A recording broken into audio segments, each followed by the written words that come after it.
Hey, what's up? I'm here with Frank Turner. Hello, what's Dude, up? Thank you for coming in. My pleasure, man. It's good to see you, man. It's nice to be back in Toronto. I have a lot of love for this city. So. Yeah, you were saying you like coming up here, I guess. Yeah, right? it's kind of. The thing is, there's literally no way I can make that statement in this interview without it sounding like I make this statement everywhere else. I go. But I do genuinely really love Toronto. Like I've always had a great time here, and it's a great city. I've seen you here in Toronto, and how much of it has to do with the city itself, and how much has to do with the shows you've done here? Well, I mean, to be honest, that has a lot to do with how my regard for a city goes generally. Yeah. Because it's a cliche and it's true about touring that you travel around the world and see a lot of dressing rooms and car parks and that kind of thing. So, but yeah, no, I mean it's fun. I've been out drinking in Toronto a few times. Always had a good time. People are very friendly. Yeah, it's a good place. Do you try to do if you have a day off? Do you try to take a look at a city? Yeah, definitely. Always try. Or do you just sleep? Well, it sort of depends where I've come from. Do you know what I mean? And all yeah. that rest. If I get the chance, I always try and have a look around. But I mean, I technically had a day off here yesterday in the sense I didn't have a show, but I had like 9 million interviews. So yeah, sorry. and I ended up playing a show in the evening anyway. So 9 million, that's a lot. 9 million. Yeah, it took a while. I'm 9 million and one. 9 million and one. Yeah, it's my favorite number. Thank it's you. very special. Let's talk about your new record, man. I have Yes. a copy of it, and I got a copy before a lot of people, which angers people, but Okay. It pleases me. So it's amazing, man. Thank you very much. I really, really like it, and cool. So do I. Yeah. Turn cue card over. Yeah. No, genuinely, it's funny. Like, it's almost in a way sounds like a redundant thing to say, but I am actually really, really pleased with it. I mean, in a way that's redundant because if I wasn't, I would technically still be in the studio working on it, and to the point where I was really pleased with it. But I don't know. I'm really happy with it. I think it's better than the other records I've done. I'm excited. Was it an easy one, or was it a harder one? Because it sounds like you've upped the bar, but the way you're talking about it seems like it just sort of was an easy one for you, I guess? It's funny. I almost feel like the last record I did, Poetry the Deed, that was the kind of the teething album, the transitional record in a way, Yeah. That was the first record I did where we had like a stable lineup for the backing band, and that was kind of the first record I did where it felt like people were really watching what I do. Yeah, so for sure. I did the first record and it was cool, fine. Did the second record, and the second record was the one where people started paying attention, particularly in the UK, but also, overseas. And then so yeah, the third record was the one where I kind of did all the kind of like, oh my God, this has to be my masterpiece, and now I'm going to put loads and loads of pressure on myself, and what are people going to think? and this time around, I kind of feel like I've kind of got all that kind of crap out of the way, and it was just kind of like, cool, let's go and make a really good album, and it just felt good. So for, I guess, people that have heard it, what's the reaction? Because you are playing some of the stuff live, right? So are people digging the new stuff? Is that yeah, generally speaking. I mean, obviously you're never going to quite get the same reaction to a brand new song as you do to like an old favorite where everyone can sing along. But I've been deliberately trying to play these songs from this record out as long as possible, like before we recorded them as well, because I think that playing a song out live, it's cool for people to get to know them, but it's also good for me because playing a song on a stage in front of an audience knocks it into shape a lot faster than you can ever do in a rehearsal room or anything like that, I find. It like shines a spotlight on a song and you find what the flaws in it are very, very quickly when you've got a room full of people staring at you while you play it, So yeah, definitely, and I mean, yeah, people seem to be into it. There's a few songs on the record that I haven't really played live yet because I feel like they're ones that people need to know before I present them in a live context kind of thing. But then that's only a small handful of them. Could you do this whole album by yourself? Yes, there is one song in it which I would have to, I have played it live solo, I have to rework it pretty extensively. It's a song called One Foot Before the Other. The record is pretty heavy, blasting kind of song. I've got a completely radically different version of it that I do solo. But yeah, it was, that, you know what, that always used to be a thing that I made sure I could do, play a version of every song solo. From a record, and then I kind of broke that rule with Poetry the Deed, and there's a number of songs on there which don't really work in a solo context, and that's definitely something I wanted to kind of get back to on this record, was make sure that each of them, no matter what kind of instrumentation ended up on them, had kind of a sort of a skeleton, that it's just me and my guitar. Okay, so I was hoping I could go through some of the tracks on the record. I'd love to go track by track if we can. Let's do that. We'll do it quickly so we won't bore people. But okay, so let's start with Eulogy. It's the first song on the record. It's really short. Yes. And it's got the Salvation Army Band intro as well. Okay, I thought it was like Coronation Street or something. Perfect, yeah. Okay. Or Hovis bread adverts. I don't know if you have those over here, but I don't know what that is. It's like a type of bread, but their whole kind of advertising thing. Run with me here. Yeah. It's kind of like sort of photos of like rickety old streets of like northern towns with kind of people kind of walking up and down cobbled streets and shit. But I mean, you get that setting as soon as it hits. It's a really English sound, which given that one of the themes of the record is kind of England, I felt kind of cool to open the record with that. Well, I mean, and then it hits, and you swear, and you mention Freddie Mercury. Those are my two favorite things. Swearing and... Fucking Freddie Mercury. There you go. Okay, England Keep My Bones is the name of the record, so right away I just want to point that out because there is the England reference. Yeah. That's a Shakespeare quote, the title. It's the full quote is, "Heaven take my soul, but England keep my bones." Oh, okay. Which I think is nice. One of the things I like about it is it's not, the title and the whole record is not supposed to be, England. It's more kind of like, I like the way that the title's kind of like, that's where you can keep the rest of me once I'm done. But well, there is that theme going on too. Yeah, definitely. Yeah, yes. Well, we'll get to that. Yeah. So eulogy is kind of, it's a mission statement. It's a kind of like, this is what I think. This is what I'm trying to do, and we're going to say it in 40 seconds. Well, are you happy with what you've achieved so far? Yeah, I'm happy with how it's going, I think is how I'd like to put it. I'm definitely... Did you want to be an astronaut, or...? I wanted to be a paleontologist when I was a kid. Really? That's a switch that was, do you know Jeffrey Lewis, the singer Jeffrey Lewis? No, I don't. For the sake of the interview, yes. He's an American folk singer, and he has this amazing song which opens with lines which really resonate with me, which is, "Back when I was the age of 4 and I knew the name of every dinosaur." And it's like, I totally used to know the names of all the dinosaurs. Tyrannosaurus Rex. Yeah, man. Stegosaurus. Brachiosaurus, Brontosaurus. all that. Yeah, anyway, so I wanted to be a paleontologist, and I'm not. My parents wanted me to be like a lawyer or something. Are they happy now, though? I mean, they're coming around to it. I mean, you're doing well, man. Than most singer-songwriters, I mean, there's a lot of people in bars that people will never hear. Right? This is true. Certainly, my mum is definitely like, she's kind of a cheerleader for what I do now. Like, she has a big poster of me in her downstairs loo. Yeah. In the loo. Yeah. Hey, that's a very special place for English people. Okay. Cool. The downstairs loo. Okay. Is the special place. Okay. Cool. I just know the word loo means bathroom. Okay. Right. Yeah. That's what I mean. But like the upstairs bathroom is a different thing. The downstairs bathroom. That's a nice place. It's almost kind of like a showroom for your house. Do you know what I mean? Yes. You want to make an impression with people, and they go into your downstairs loo. It's like this is what I'm about. Okay. Cool. So that's the impression then. What the? Totally a culture.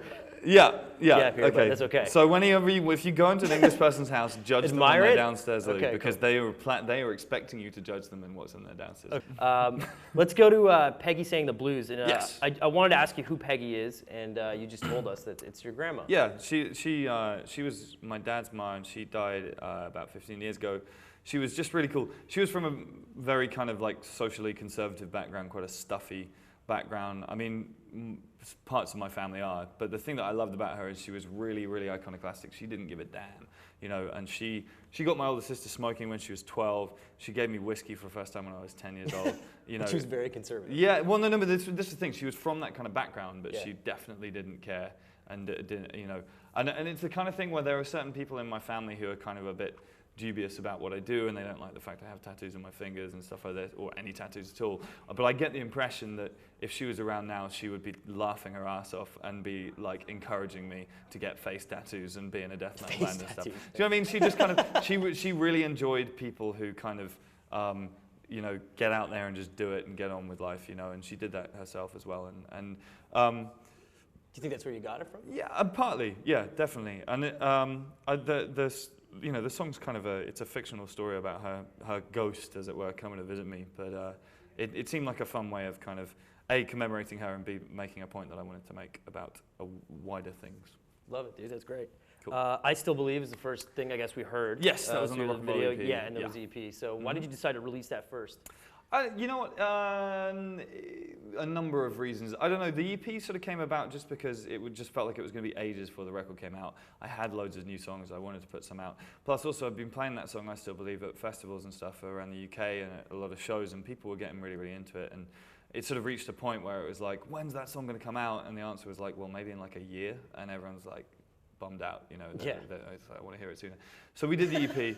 The song itself was, there's a good story here. Let's tell a good story. Okay. I was on tour in China. It's a bit of an anthem. Yeah, well, it's meant to be an anthem. I was on tour in China last year, which was pretty wild and sort of far out. And the thing was, the rock and roll, the shows I was doing were kind of illegal, basically. Like it wasn't government sanctioned, and I wasn't really supposed to be there. And Okay, sketchy. yeah, but cool, like and punk as hell, you know. And the thing that was great about it is there was these bands I was playing with who, the equivalent bands in the UK, just in terms of the sound and stuff, you just kind of yawn at because it's like really another band that sounds like the Libertines. You know, I'll get over it.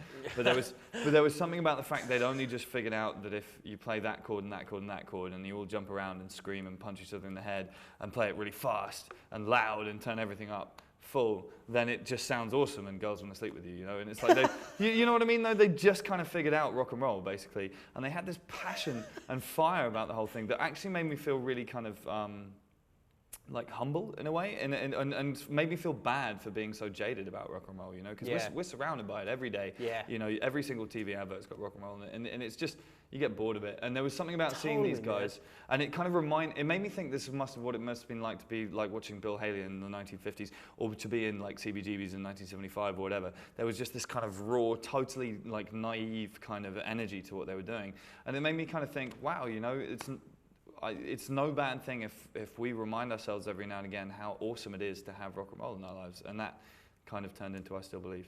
I mean, that's another thing that sort of goes through. I mean, you're shouting at a lot of people on this record. Yeah, yeah. You know what? That wasn't a deliberate thing, but I just kind of listened back to it, and it was like, huh, I guess I'm wearing my influences on my sleeve. Well, hey man, I mean, like, I totally get that it does. I mean, especially now, because I guess there's so many bands out there that maybe it's an oversaturation of rock and roll. Yeah, I mean, there's definitely there's a lot of rock and roll bands out there, but I mean, I think there is still something primal and raw to it, you know, and I think that it's cool to kind of trying to go back and remember it and just kind of get back in touch with it again every now and again. Cool. Next is Rivers, which you played, and that's about England. Yeah, I mean, it's hopefully a reasonably self-explanatory song. There's something about, I feel, the older I get, the more attached to England I get. And certainly I think it's kind of a weird thing because I don't really spend any time there anymore because I'm on tour all the time. Yeah. That gives me a chance to think about the place kind of from a distance and in a more kind of abstract kind of way. And certainly, you know, I don't have a home, I don't live anywhere, and I haven't done for years. And as a result, kind of just England in and of itself becomes what I conceive of as being home. And in particular, it's a landscape thing. You know, we're a small island and there's a lot of water, there's a lot of rivers, and the sea is very much a defining part of kind of our national character and outlook and everything like that. And I just wanted to write a kind of gentle celebration of those kind of things. And again, you mentioned, you know, you want to be buried in the sea. Yeah, yeah. You know what? There's a good story with this on the record, which is basically there's one line in the song that says, "When I die, I hope to be buried out in English seas." And I have a friend called Chris TT, who's an English folk singer, a very good friend of mine, and he has a song where he says, "I believe I'll be buried in the English earth." And so my line is kind of a nod towards his line. Cool. And the thing about it is I thought that the best way to kind of let people know that it wasn't so much stealing as a friendly kind of nod was actually to get Chris into the studio to sing the harmonies on that line. So he's on the record singing it, which is kind of just a nice way of like letting people know. Full circle. Like, yeah, you know, he's cool with this. Do you know what I mean? Like he's not pissed about it. I'm not plagiarizing. Yeah, yeah, right, exactly. Right on. I Am Disappeared. Yes.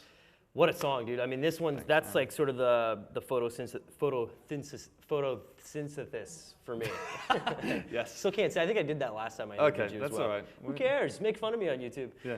But just have a lift the whole time. And you can say it, no problem. I'm not even going to try it again because I won't be able to say it. But that, I mean, for me, one of those songs that you sing that really sort of connected to me. Thank you. And just tell us about that song and why it was, you leaked it. Well, okay. Like for lack of a better word, sure. The leak. Well, we'll come to the leak thing. With the song generally, that song was probably the song on the record that took the longest to write. I love the keys, man. Yeah, man, Matt did some great work. The thing about the way things work with me and the band is quite often what will happen is I'll have an idea of what, say, I want the keys to do, and I'll go over to him and go, doo-doo, boo-doo, boo-doo, and like hum something to him. And then he'll go, and like turn it into something like way better than I would ever be able to play. And I always go, yeah, that's exactly what I was just humming at you. Totally, yeah, this guy. But yeah, no, I mean, I think the thing about that song is it was kind of like sometimes you just start something and then you know it's good, you know you've got something good on your hands, and it's like I almost want to be careful not to sort of rush it, you know, and not to kind of underdo it. Do you know what I mean? Not do it justice, kind of thing. So that song did actually have a number of different endings for a while, and all of them, it's just I knew they weren't good enough for the first half of the song, kind of thing. It's like I knew there was some good stuff there, and I had to keep working at it until it was right. And then eventually, that sort of the whole end section, where it kind of breaks down and changes the feel, that kind of came to me, and it was like, that's how that song should go.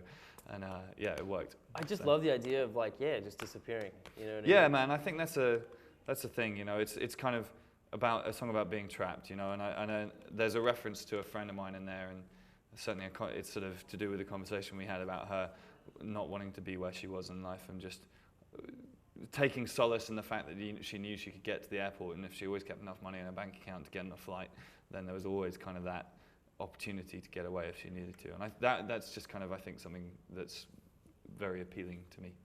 One of the lines that really hit me in that song is, I'll probably botch this, but you know, I can't go to sleep because I'm thinking about stuff I got to do, but then I get up and I don't do what I got to do. Yeah. Waking up and following through. Yeah, it's definitely something that possesses me. There's just the feeling that like there's more things I could do with my time. You know, I could be busier. I could be achieving more with my day. Is that what happens when you get older, man? How old are you now? I'm 29. 29. I just hit 30, dude. Okay, so well, you tell me. Yeah, it just gets more boring and jaded. Come on now. Actually, all I want to do is play amateur sports now. That's it. Okay, you're saying playing hockey, huh? Yeah, hockey. Ball hockey. Terrified of hockey. Really? I played it when I was a kid. You have a sold-out show tonight, man, and there's like Game 7 playoff hockey going on, and that's amazing that it's sold out. So. Okay, does that mean I'm bigger than hockey in Canada? Say yes. Yes. All right, check me out. You are far bigger than hockey in Canada. Yeah. I'm going to be the next Tim Hortons. Seriously, man. I'm going to set up my own chain of like coffee shops. Frank Turner Coffee. Yeah, man. Coming at you. Badass. We're going to build one next to every single Tim Hortons with like, and my logo's going to be doing this at Tim Horton. It'll be ethical too, which is nice. Okay, sweet. I'm in. Yeah. Okay, so English Curse. This is a cappella. Yeah. And I'm assuming that this is some sort of old tune that you discovered, or? You know what? I'm glad that you thought that. It's not. It's written to sound like one. Wow. I've been doing loads of work on like researching traditional songs and found songs and that kind of thing in English. It's definitely using a scale that a lot of traditional songs use, you know, and it's structurally just doing the thing of repeating the first verse at the end and repeating the last line of each verse twice, and all the little things like that are definitely things you get in traditional songs. So it's definitely meant to sound like one, but it's an original tune and original words and stuff. So you fooled me, man. Yeah, hey, check me out. There we go. I'm a very easy person to fool, though. It's and I mean it's a song. The lyrics are about. I mean, I'm from Hampshire, which is in the south of the UK, and it's an area, part of an area that was called Wessex, kind of pre the Norman conquest. So we're talking over 1,000 years ago, kind of thing, and it's it's kind of it's a song about the death of King William II, but it's also, to me, that's the only political song on the record, because it's also kind of a song about property rights and about the right to resist authority and all that kind of thing. Right, and I sort of wanted to mention that because, you know, we do know England has taken land from a lot of people, right? Yeah. So talk about just the political side of it. Well, because that's something you've always, you know, maintained. Yeah, I mean, I'm a libertarian in my politics. I'm a cranky libertarian guy. You know, I believe in very small government, property rights, and the rule of law and that kind of thing. And I don't know. I just think that one of the most fundamental rights that we should have in a society is the right to defend what's yours against the state. You know, and I think that the state is almost always and everywhere a bad thing and a bad idea, and it's to be feared and distrusted, if nothing else, kind of thing. So yeah, and I mean, obviously it's kind of a slightly sort of simplistic or at least allegorical way of talking about that kind of thing, because obviously the world now is kind of different from how it was 1,000 years ago. Yeah, but at the same time, I still think the fundamental idea of the state turning around and taking what's yours for its own ends is a bad thing and should be resisted and fought against, whether it's through uprisings or through placing curses on monarchs, however you want to do it. It's a crazy tune, and I can't believe that it's an original, so that's a cool fact. Yeah, I thought it was like this old English curse. One Foot Before the Other, you just mentioned that one earlier in the interview. It's kind of the heavy song. Yeah. Was it nice to go back there? Yeah, it was actually. I think one of the things is, like, for a long time I was kind of worried about not wanting to do stuff that was that heavy, because I was trying to differentiate what I do from Million Dead, the old band I was in. Yeah. And now it's kind of like, you know what, it's 4 albums in, we only did 2 albums with Million Dead, I'm old enough to not really care anymore. You know, it's like if I want to do something louder, I'll do something louder. You know, it's refreshing, man. It was a nice. Yeah. The other thing about that song was really interesting. Something I've never ever done before, which was I wrote all of the words before I had any music, which is really not something that I usually do. Usually, the two kind of come sort of together. You know, you get a bit of words, then you get a bit of music, then you get a bit of words, a bit of music. That one was definitely the words. It was kind of like a poem, almost kind of thing. I mean, obviously, it's kind of got a rhythm to it and everything, and a structure. But it was kind of fun because when it was done, it was kind of like, well, you know, what kind of music would go with this idea right here, and then it came together. So yeah, it's a fun song to play live. I'll say that with the band. Sick. It's noisy. Yeah, bring the band. You're bringing the band next time. Which yes, we'll be here in October with the band. If Ever I Stray. That's one of those songs. It's what I call a sound check song, in the sense that it was just kind of like I was just dicking around with a guitar pattern, and then suddenly it just kind of grew into a song. And I started initially. I mean, the chorus was almost like a tidied up version of the very first stuff that came into my head, and then just it was like, hey, that's actually pretty cool. And sometimes I find with songwriting it's good to actually just not think about it any more than that, and just go, you know what, it just kind of happened, just fucking leave it. And it's a fun song, and it's kind of fun going from the kind of acoustic to just getting the kick in the balls when everything kicks in. Yeah. That's fun. You know, we're going to be shooting a video for that song, and like the guy who makes my videos has got some ideas for it, or none of which I like. He's got one. He wants to put me on like bungee jumping and shit. Have me like jump off at the moment and I'm like, no. I will gladly live this lifetime and a few more without ever bungee jumping. Thank you very much. Do a hockey video, man. Huh? Do a hockey video. A hockey video. Yeah. It'll be big in Canada. Huh? You'll have the Frank Turner coffee in the background. Yeah. Frank Turner Hockey Club. That's what the HC. That's what. That's what it stands for anyway. So of course. Everybody knows Who's that. asking? Wessex Boy. That's you mentioned Wessex. Yeah. I mean, that's actually a song about Winchester. It was kind of funny. I finished the song and realized it doesn't actually use the word Winchester anywhere in the song, and it was like, I should probably make that clear. It's a song. Yeah, I mean, it's just, you know, I love songs about New York, which mention New York geography and streets, and there's loads of songs about LA. There's even a fair few about London and stuff, but I'm from Winchester. It's a small city, but I thought it would be fun to Where exactly is it in? It's in the south of the UK. Okay. And it's the ancient capital. So is that near of the UK. like Wales, I guess, or no? No, it's down kind of near Southampton. Okay. It's almost on the south coast kind of thing. So, but you know, it's kind of. I just thought it'd be fun to have a song that mentioned the kind of landmarks for me, like the Cathedral Grounds and Jewry Street and the Railway Inn, and just all the things that were places where I hung out when I was a kid. And you know, I played that song at an open mic night in Winchester the other day when I was just hanging out, and cool. People in the crowd, they were into it. It was like, because if you're from Winchester, all of those places straight away, it's like, yeah, I know. You get it. Yeah. Nights Becoming Days. That was a song I was a little nervous about putting on the record, to be honest with you, because it's about a very close friend of mine who lost himself pretty hard to drugs. And it was kind of one of those things where there was I was on a scene where a lot of people were doing drugs, and then some people actually kind of fell off the bottom of it and some people didn't, you know what I mean? And it was kind of almost kind of one of the things that was so heartbreaking about it was that he'd gone from a place where we'd all been together to somewhere much, much worse. But you know what I mean? We'd kind of started down the same road together, and then he just kind of fell off the track kind of thing. Yeah. And he, I mean, you know what, I'm very pleased to say he's fine now. He's stood out, he cleaned up, and he's doing good. But it was, there was something very frustrating about watching somebody kind of just willfully destroy themselves, and there's not masses you can do about it. And I guess that's kind of what the song's about. It's definitely a turn for sure. I mean, and for me, it's like this album, you know, there's really happy times on it and there's really sad times on it. That's a sad time. So, yeah. Hey man, everyone has their shit, you know? Yeah, of course. Redemption, these last two I really like because, well, we'll get to Glory Hallelujah, but talk about Redemption. Redemption, that was the hardest song on the record to write because it's sometimes when I'm writing, you write down a line and it makes you wince, and in a good way, because it means that you said something true and something kind of irrevocable, you know. But basically, you know, to sum it up in a phrase, that song's about me being an asshole, and my failings in life and me not treating the people close to me right, you know. And is that because you're away all the time? Yeah, well, I mean, I won't go into the details. Let's put it that way. But you know. I don't know. You know, there are people in my life I haven't treated right, and I'm ashamed of it. You know, yeah, it's sort of I kind of felt the need as a cathartic thing writing a lot of the time. You know, and it felt like it would be something I should address, but it was difficult to do. You know, and it's it's quite a difficult song to sing still. It's quite a challenging song to sing. Not kind of technically or whatever, but just because it's kind of a soul bearer. Do you know what I mean? And as much as honesty in my music is something that's important to me, and putting stuff out there, that to me is that song's almost like a whole new level of kind of like exposure in a way. And are you all right with it now that it's I almost think it's probably my favorite song on the record. Like cool. I'm really, really pleased with it musically, and I'm proud. It's a great song.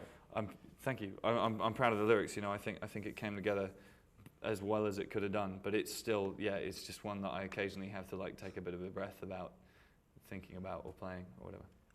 Last song on the record, Glory Hallelujah, and I love this song because it's a shot. Religious song, but it's not a religious song. Yeah. It's written like it's a religious song. Definitely. It's supposed to kind of sound like a gospel tune, huh? Yeah, but I mean, some of the best songs I think are those songs, but some of the best songs are also non-religious songs. I think the thing about that song was that is important to me is that it's not supposed to be mean in any way. It's obviously it's a song about atheism. It's a song about how it's not even like, some people hear it and they're like, yeah man, I'm against organized religion too. And it's like, it's not really about organized religion. It's about the philosophical concept that there is a higher being, which is something that I think is incorrect. I mean, but then this thing, that's entirely my opinion on it. It doesn't really matter in the grand scheme of things, but I wanted to put my point across, but it's just important to me that it's not supposed to be like, fuck you, you're an idiot if you believe in God, it's not supposed to be kind of me jabbing someone in the chest and kind of sneering in any way. And I spent a really long time working on the words to try and remove any of that kind of tone from it and try and make it a friendly song, because it's supposed to be a joyous song. And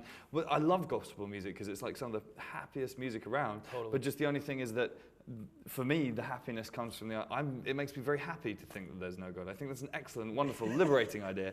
And it felt like it would be kind of a fun way to do it, to kind of take the form but change the content kind of thing.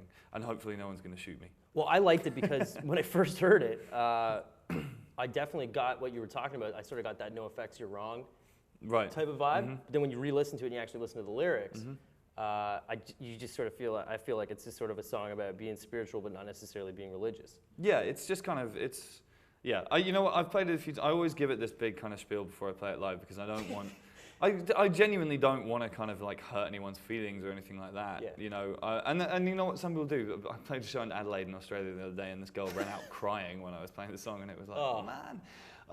Although I do have to say, without wanting to get kind of mean about this, at the same time, if your faith in God is so fragile that a 3-minute pop song written by a stranger is going to rip it up, then you need to think a little harder about your faith. But like I say, I come from a religious family, and I'm not kind of like, yeah man, my parents are idiots because they're religious. They're not idiots. They're intelligent, rational, well thought out human beings. We just have a different opinion about it. Totally agree. So also from a religious family. Right. Well, yeah, there you go. Happy Easter, buddy. Happy Easter. Thanks for coming in. Thanks for coming in. Happy Easter. Thanks for having me, man. It's been fun. This is a great album, man. Thank you. Thank you very much. Awesome. Explore Music wears English Laundry apparel.